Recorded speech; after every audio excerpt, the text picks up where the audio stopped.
Hey guys, welcome to Tech Team channel. Hope you guys enjoying your days. Today in this video, I'm going to show you how can you record a screen on iPhone.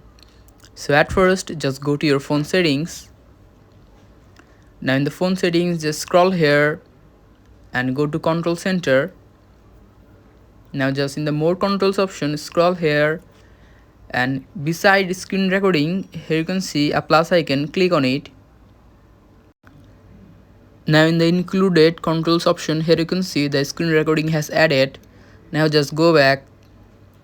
Now from here you can see the screen recording is available. By clicking the screen recording, you can just start your screen recording, and again after clicking on screen recording, it will stop screen recording and it will be saved on your photos. So guys, that's how you can record screen on iPhone. Hope you find this video helpful. If you find this video helpful, then give a thumbs up and don't forget to subscribe the channel. Thank you very much for watching the video.